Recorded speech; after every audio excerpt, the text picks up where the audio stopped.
Guys, let's face it, every prepper simply isn't going to make it after a long-term SHTF type of event.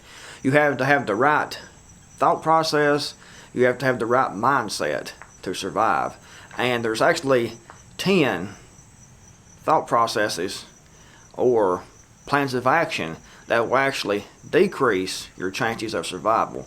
And these are the 10 preppers who will die first after SHTF type of event.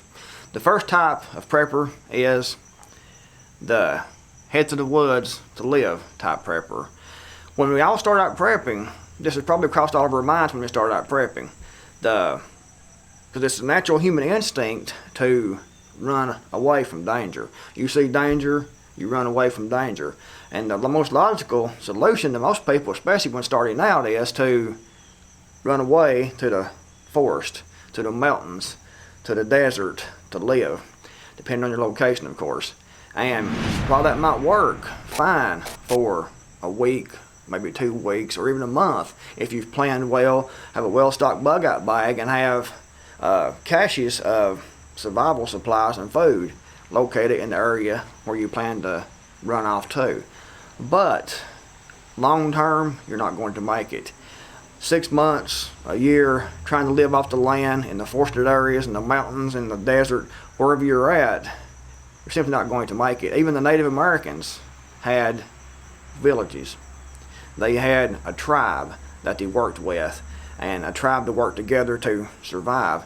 The mountain men, they would go in and carry supplies in to their cabins in the mountains when they were on their trapping trips, and they would actually trap.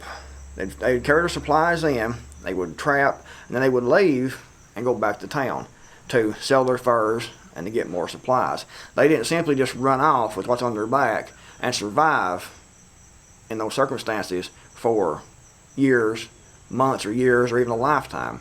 It's not a great idea, and the head to the mountains type prepper will be one of the first, I hate to say it, but they'll be one of the first to actually not make it.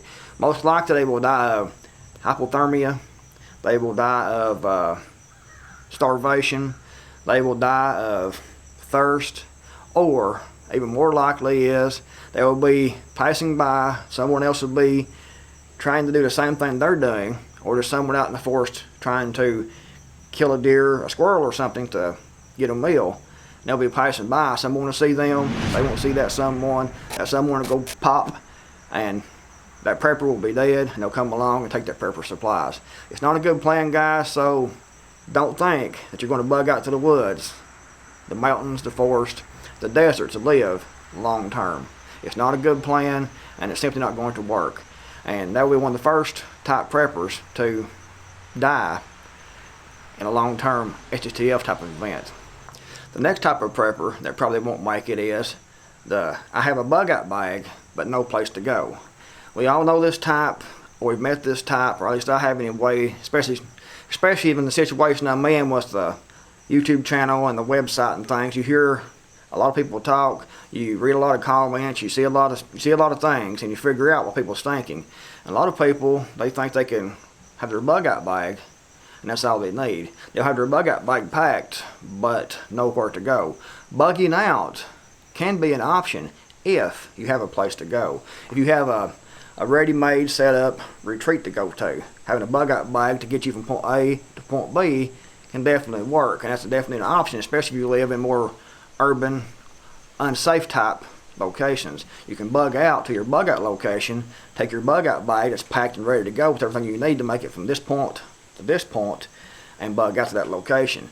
Perhaps you want to bug out from where you are to a friend's house in another state, or maybe a family member's farm, and you've already made arrangements to do that, and that's okay. But just having a bug-out bag and thinking you're all set with no place to go, that's not a good option, and most likely you won't last very long after an SHTF type of event. And the same thing goes for the 72-hour kits. 72-hour kits is, well, for 72 hours, a very short-term emergency. During a long-term SHTF type of event, it's not going to be enough. You're going to need a whole lot more supplies, gear, food, water, everything than just to supply your needs for 72 hours. The concept behind the 72-hour kit is, like I said, it's going to be a short-term emergency, or the 72 hours will allow time for the government to come in to help you in that location. You need more than that, and that goes along with the bug-out bag. You need more than the 72-hour kit. You need more than a bug-out bag. You need a place to go. You need a place to bug out to. If that's all you have is the bug-out bag and no place to go, or 72-hour kit, during a long-term SHTF type of event, you're not going to make it very long. Okay, and the third type of prepper that isn't going to make it very long is the lone wolf. This takes a village. It takes a group. You might be able to hide out in your home for a while if you have food and water available and on hand, but long term, it's going to take a group. It's going to take maybe a large family. It's going to take the community coming together to work together for security and to provide for each other. The lone wolf prepper, doing it by yourself, definitely isn't going to work long term. It might work short term, but not long term. If you get hurt, if you get wounded, and you're alone, how are you going to take care of your wounds? How are you going to take care of yourself? If you're sick, you're bedridden, something happens, you have no one there to help you. If you can't stay awake all the time. You can't stand guard duty all the time. You have to sleep. You have to rest. You have to do things. And it takes a group to supply security, to supply the work, and doing it all alone.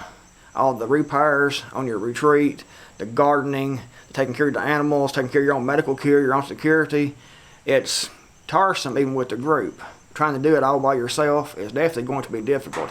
You might be able to make it short term, but long term, in a SHTF type of event, you're not going to last very long. You need to focus on building a community, or at least a strong family group to work together. And it's best to build a community of a strong family group, a core group, plus out branches of that group will be the community. And everyone work together to supply your needs and for protection of your location. Okay guys, the fourth type of prepper that isn't going to make it in a long-term SHTF type of event is the one I really hate the most. These are the ones that really piss me off. I hear these comments, or read these comments on different blogs and YouTube channels, and I've seen it on my own channel also. We talked about this here before too, on this channel, is the I will steal from other preppers prepper.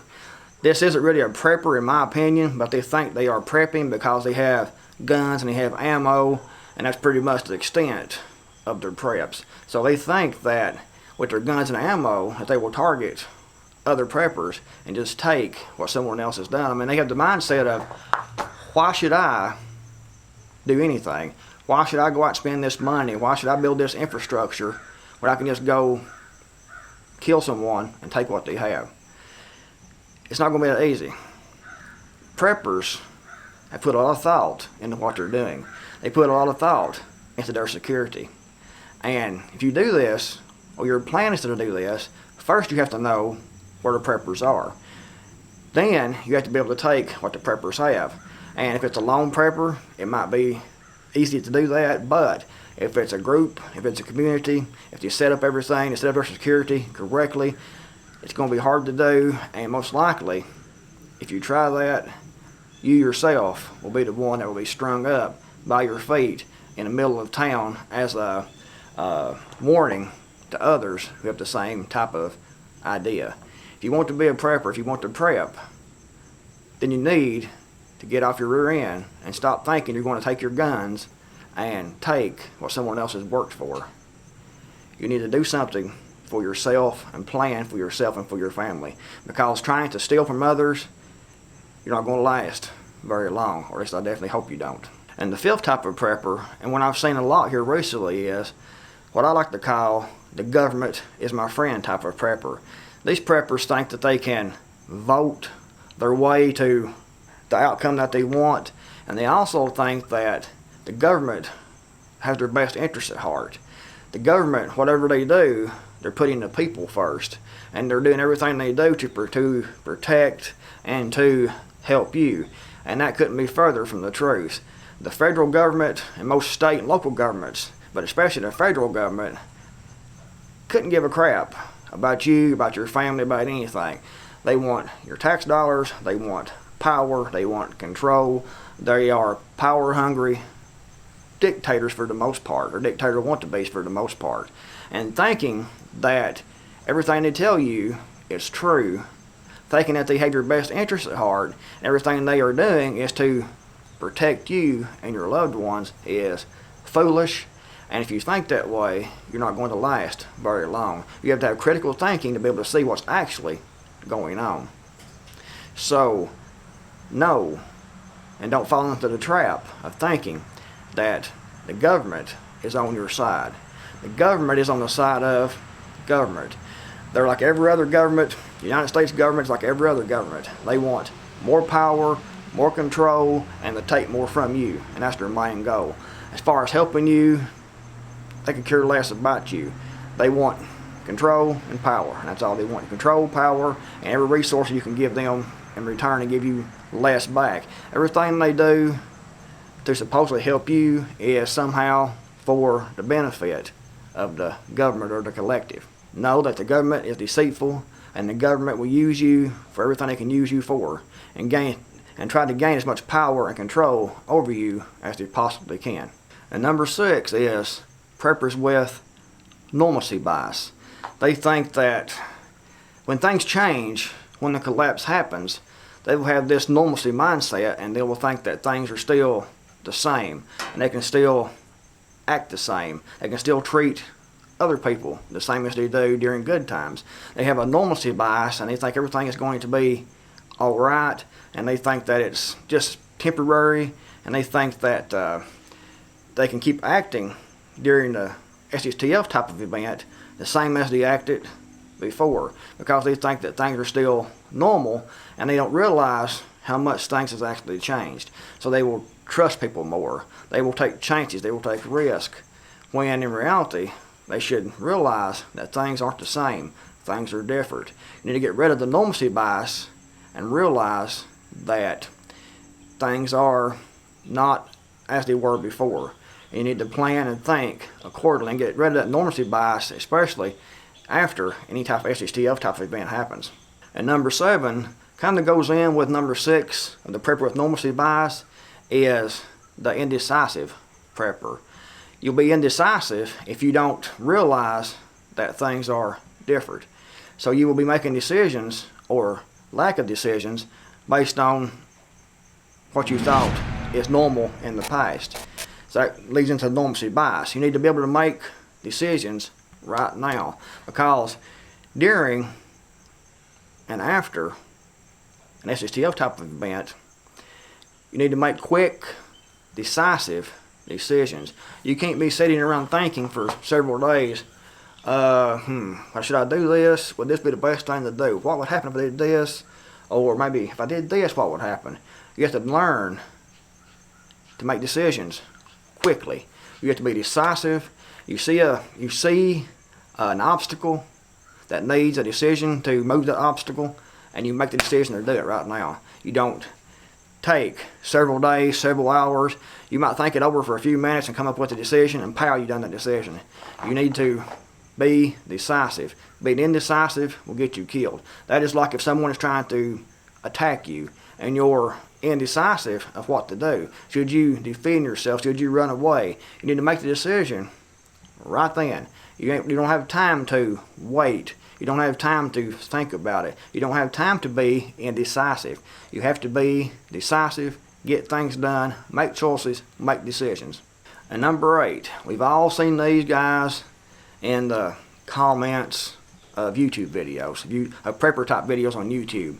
And that is the I'll shoot everybody prepper. If you come within 100 yards of my home, then I will shoot you.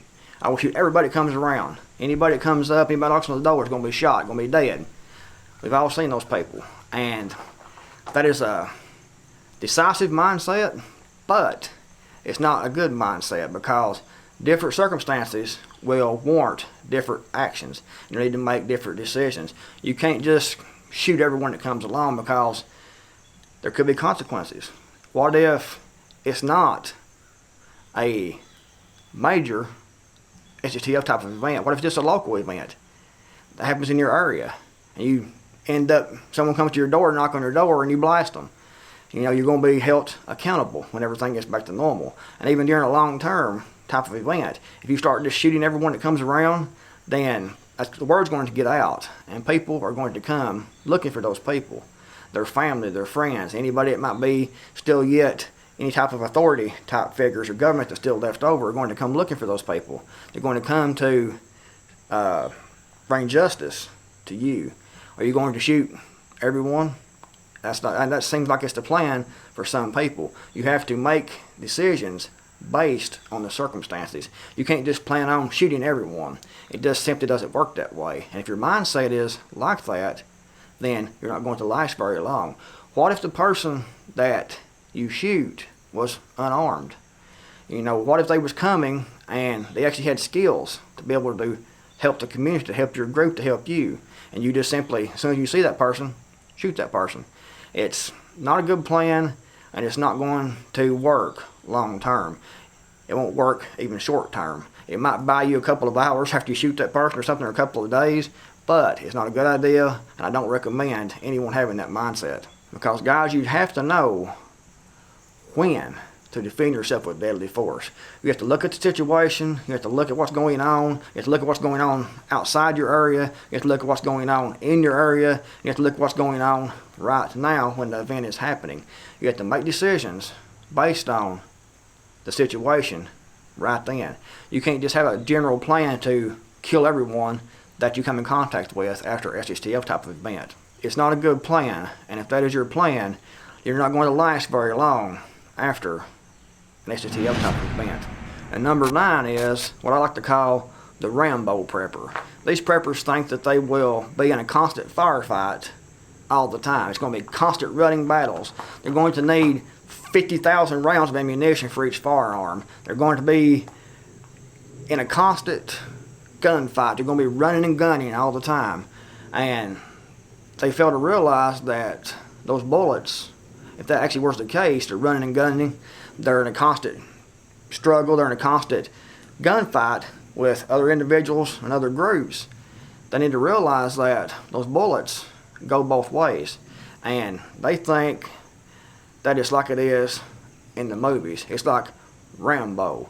They're going to be doing all the shooting, they're going to be doing all the killing, and everyone shoots at them. The bullets are going to go here, it's going to go there, it's going to go all around, and nothing is going to be able to touch them.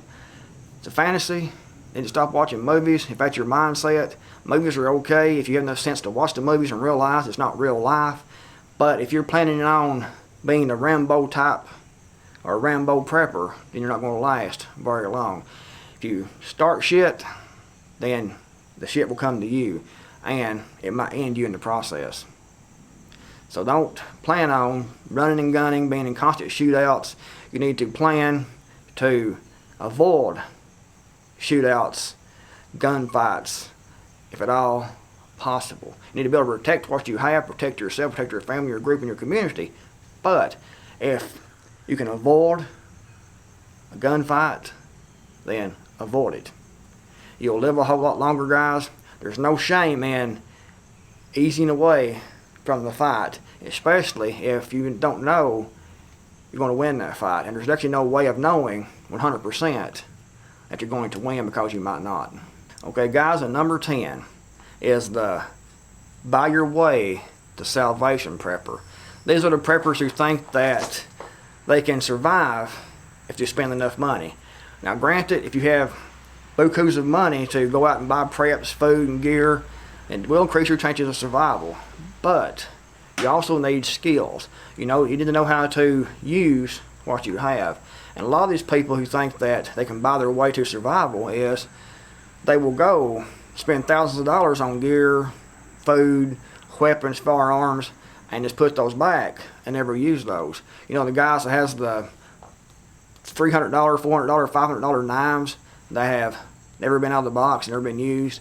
The people that has the safe full of high dollar firearms, who go to the shooting range maybe once a year, have no training, no skills, the people that can't grow a garden, the people that can't raise animals, the people that has no thought process at all about long-term survival.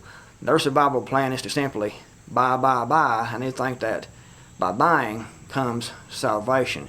You need to go out and actually do something with what you have. You need to learn how to use what you have by actually using what you have. Is that a great concept? Actually learn how to use what you have by actually getting out and actually doing something and using what you have.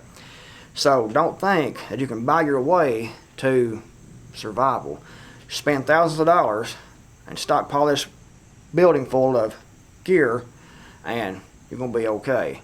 It will help if you had the money to spend to buy these things. It will definitely help. But you didn't know how to use these things too, because if you don't know how to use, you don't know how to actually survive, you don't know how to find food, grow food, you don't know how to purify water, you don't know how to defend yourself, you don't know how to do anything besides buy and stockpile a building or a room or an outbuilding or something like that full of survival gear, and then you think that you have it made, you have it in the bag. There's no reason to do anything else because you have bought your survival, you think. So those are the 10 types of preppers who won't make it or will have the most difficult time of actually making it long term. So guys, keep that in mind when you're doing your preps, and if you like the video, get a thumbs up. If you like videos about prepping, homesteading, survival type topics, then be sure to subscribe and turn notifications to notify time that I upload a new video. I'll see you guys in the next video. I'm the Creekmore. I'm out of here.